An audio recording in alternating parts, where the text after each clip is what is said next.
If you're aiming for a 170 or above on the LSAT, you already know the basics. Read the question carefully, find the conclusion, spot the assumptions. That's all great. But there's a whole category of questions that still crushes even smart, well-prepared test takers. And you know exactly which ones I'm talking about. The parallel reasoning questions that take up your entire screen. The logical reasoning question buried at the end of the section with 5 choices that all sound vaguely right and vaguely wrong. The ones that make you go, what the hell did I just read? They're long, they're dense, they're abstract, and they come when you're already tired, behind on time, and feeling the pressure. Most students freeze up. They skim the stimulus, panic scroll through the answer choices, try to match keywords, and pick whatever feels familiar. It's the worst strategy possible. But here's what I want you to understand. These questions are not harder because the LSAT suddenly becomes cruel at question number 24. They're harder because they test something completely different than most questions. They test your ability to see the structure of an argument, independent of topic, independent of vocabulary, and independent of the surface details. And that's a skill very few people ever train. Let me show you the difference. Imagine a normal logical reasoning question about a nutrition study. You can rely on your background knowledge, your intuition, and your ability to spot obvious flaws like correlation versus causation.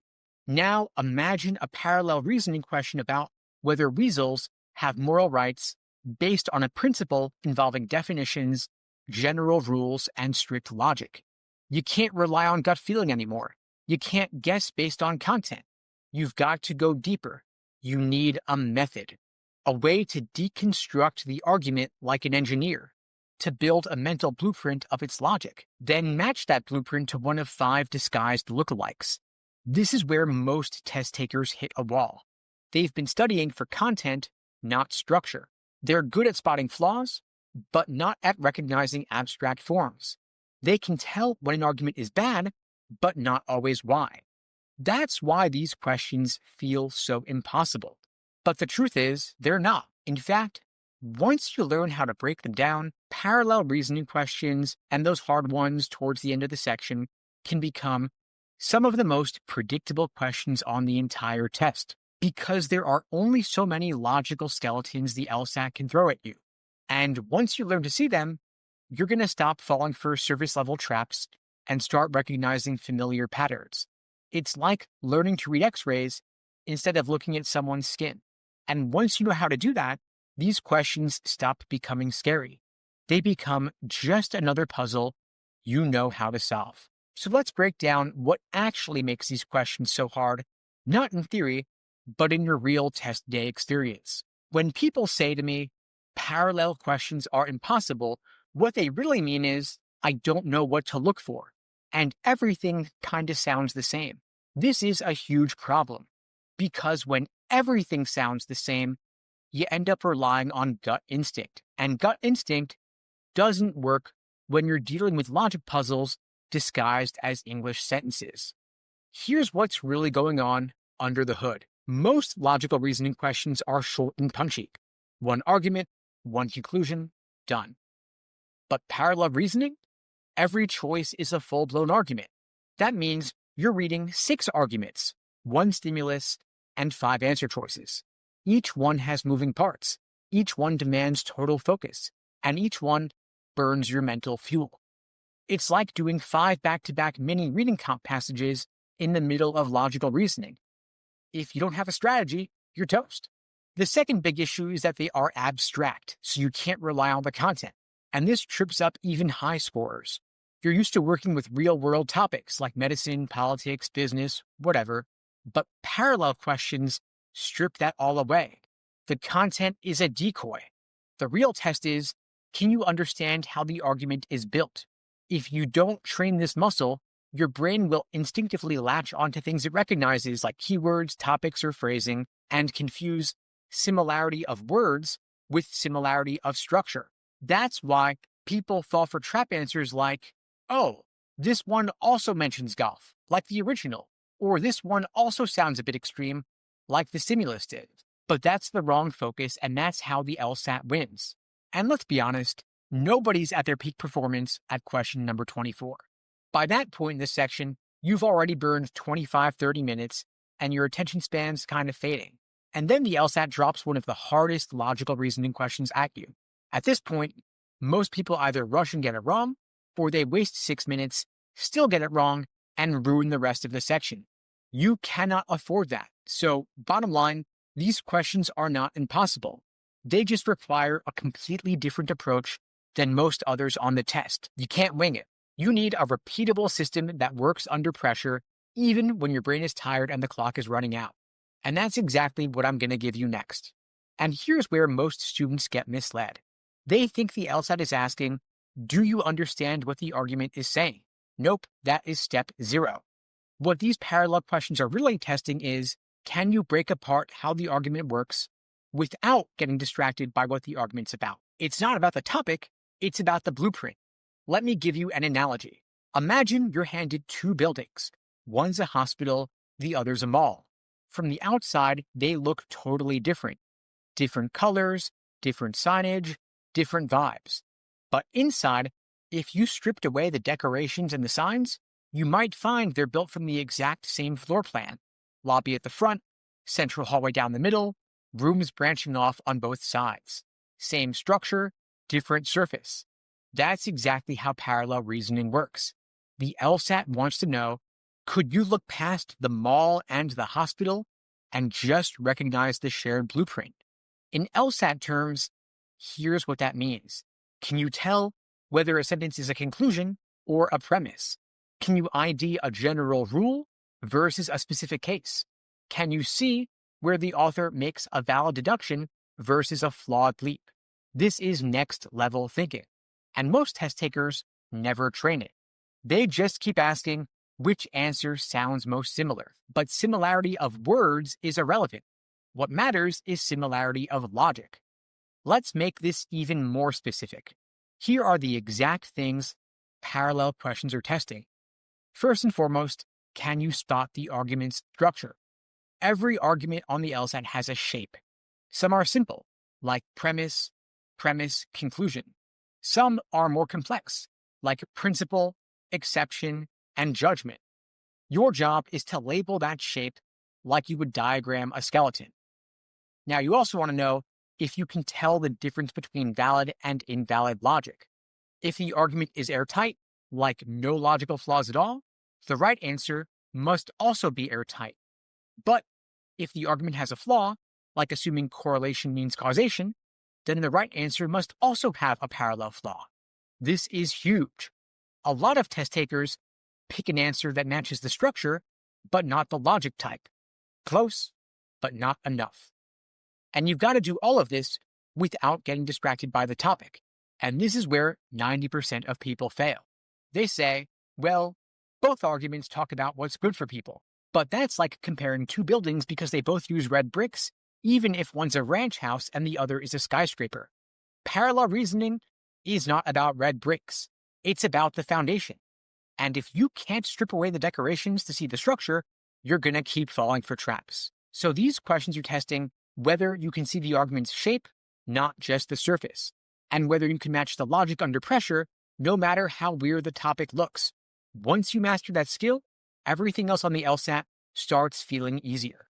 Here's where most LSAT advice falls short. They'll tell you, just look for the answer that matches the structure. Okay, but how? What does that even mean when you're staring at 5 4-line arguments, each one more confusing than the last? You don't need vague advice. You need a concrete step-by-step system. And the following is the exact method I've used to consistently nail parallel reasoning questions on my way to a 175. And I've taught it to thousands of students since. Once it clicks, it's like flipping a switch. The first step is to understand the argument. And this is where most people mess up from the beginning. They read it, don't really get what it says, and immediately move on to the choices. Don't do that. The only thing that matters at the start is understanding the stimulus. Why? Because your entire job is to decode how that argument works. Not what it says, not whether it's true, just how the reasoning is constructed. Then you ask what each sentence is doing. Read it one sentence at a time. After each one, pause and ask, what's the role of this sentence? Is it a conclusion, a premise, a general rule, a specific example, or a comparison? Label every sentence. I mean, literally write it down if you need to. Why? Because the structure you're identifying depends on the role of each sentence. You're not looking for what they say. You're looking for how they function in the argument. Then you ID the logical structure, aka the skeleton. In other words, once you know what each sentence is doing, you zoom out and you ask, what's the pattern here? For example, it might be a rule, followed by a violation, followed by the conclusion. Or you're saying all A's are B's, this thing is not B, therefore it's not A. Whatever you do, don't obsess over technical terms or unfamiliar vocabulary. Your role here is to just map out the shape of the reasoning. This is the skeleton, and you're going to use it to compare all 5 choices. Then make a prediction before you even look at the choices. You want to stop and ask, if I were writing my own parallel argument, what would it look like? And you don't need exact wording here. You just need a loose structure. Something like, there's a general rule, something breaks the rule, therefore it doesn't qualify. And why do you do this? Because if you skip this step, you're walking into 5 confusing arguments with 0 direction, and you're guessing. But if you have a predicted structure, you can instantly eliminate answers that don't match. And the good news is, you can use validity as a filter. This is one of the most powerful tricks on the LSAT, and most people never use it. Ask, is the original argument valid or is it flawed?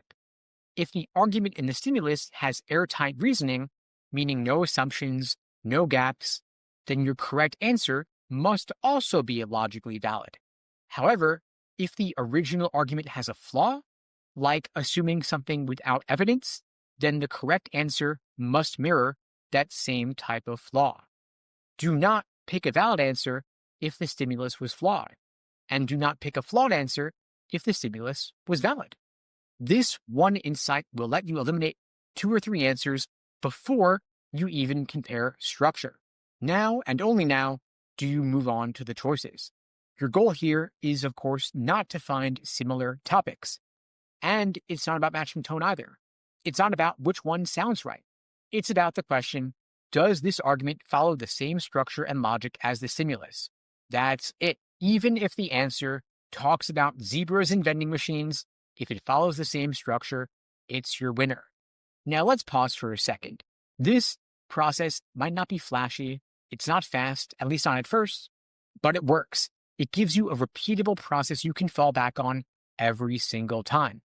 And the more you practice it, the faster it gets. And eventually, what might take you 3 minutes today will take only 45 seconds under pressure. So let's break this down with a real example. Suppose you had an argument that says, all successful entrepreneurs are highly disciplined.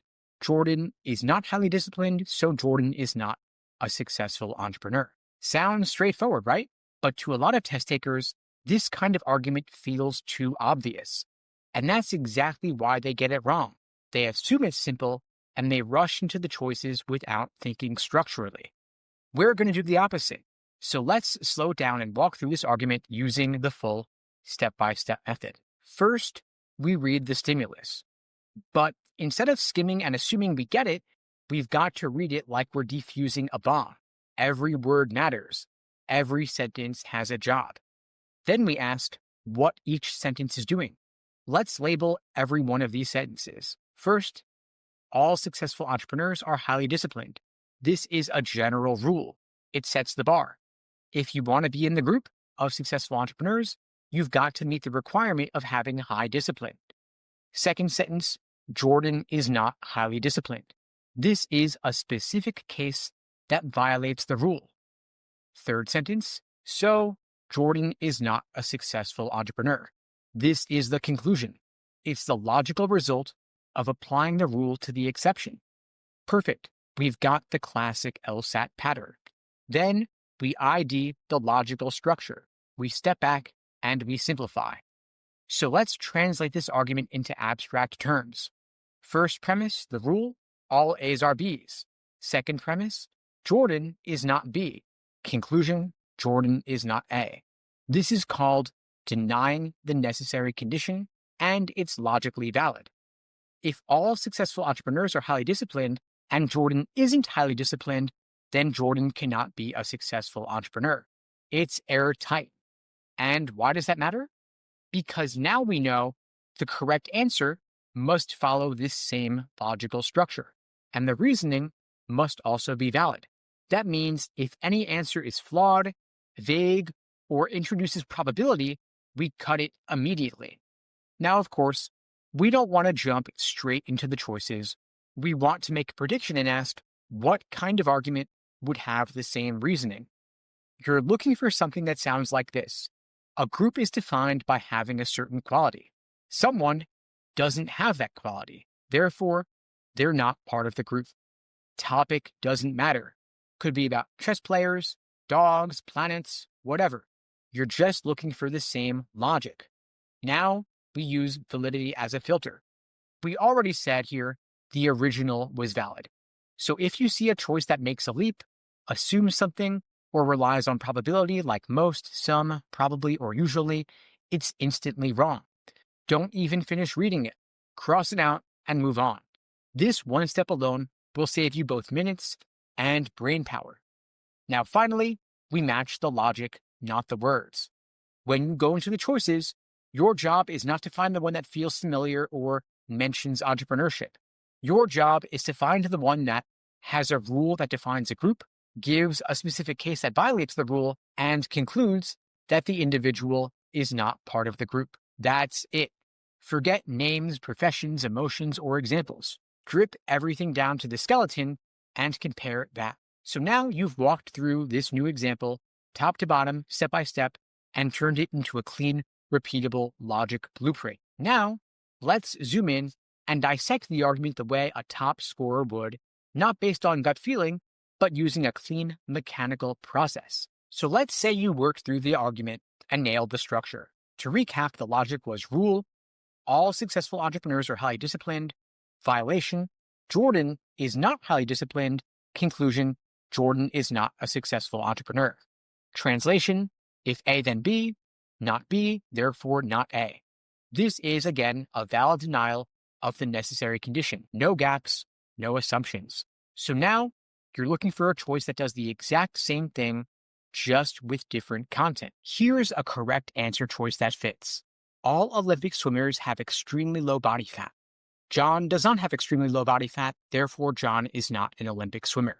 Let's walk through this line by line and compare it directly to the Jordan stimulus. Sentence 1, all Olympic swimmers have extremely low body fat. This is the general rule. Just like in the original stimulus, it sets up a requirement for being in a group. If Olympic swimmer, then low body fat. If A, then B. Exact same structure as if successful entrepreneur, then highly disciplined. Sentence 2, John does not have extremely low body fat. This is the violation of the rule, a specific case that doesn't meet the condition. Same as Jordan is not highly disciplined.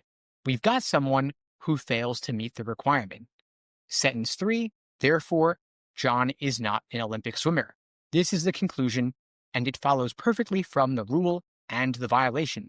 He doesn't meet the requirement, therefore he can't be in the group. Same as Jordan doesn't have the trait, so Jordan is not in the group. Same logic, same structure, same validity. This is what parallel reasoning is all about. The topics are different, the vocabulary is different, but the skeleton is identical. You might think, but this seems too simple. And that's exactly the trap.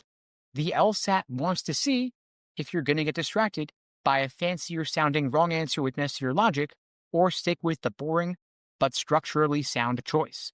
Top scorers pick the boring one every single time. But let's be honest here. Most of your time on test day isn't spent finding the right answer. It's spent asking yourself, wait, could this one also be right? That's what slows you down, and that's what tanks your confidence. So now we're going to fix that. I'm going to walk you through some very realistic wrong answers for this question. Each one is going to seem tempting at first, but we're going to break it down and cut it fast. First wrong answer. Every Olympic swimmer has competed internationally. John has competed internationally, therefore John is an Olympic swimmer. Now here's why it's tempting.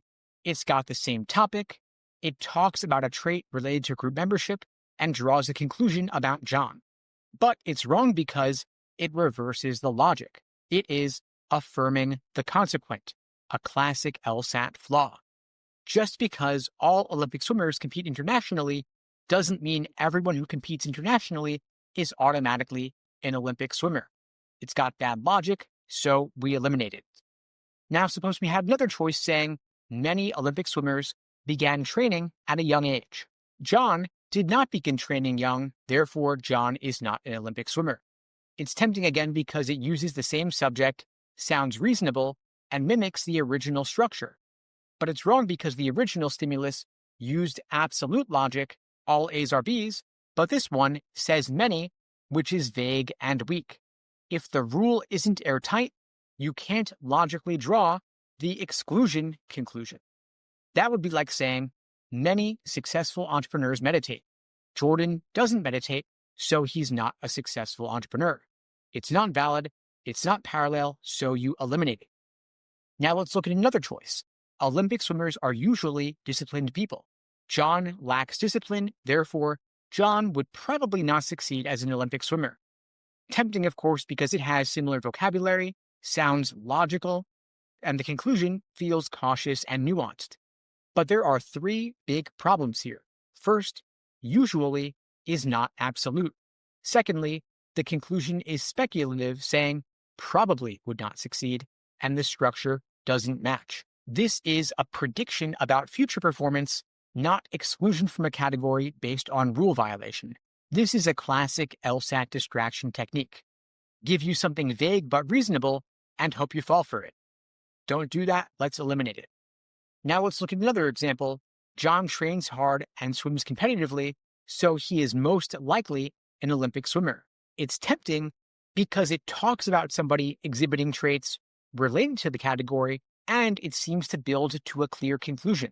But again, this is a case of affirming traits, not denying them. And more importantly, it adds assumptions.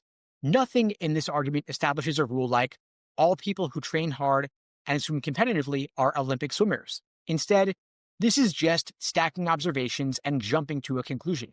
Also, by the way, most likely is weak probabilistic reasoning, and that's not how the original stimulus worked. This is a structure mismatch, so we eliminate it. So the second you notice weaker wording, flawed logic, extra assumptions, soft conclusions, and content bait, you cut that answer immediately. You eliminate it. Don't reread it 5 times. Don't talk yourself into it. If it doesn't match the structure, it's out. At this point, you've got the full system. You've seen it applied with examples. You know what to look for and what to ignore. But let's take it one level deeper. Because even if you understand the method, you've still got to execute it under pressure with limited time and 0 second guessing. So I'm going to share with you 3 tips to help you sharpen your instincts, avoid traps, and move faster through the hardest questions. First, be suspicious of words like most, some, usually, or may.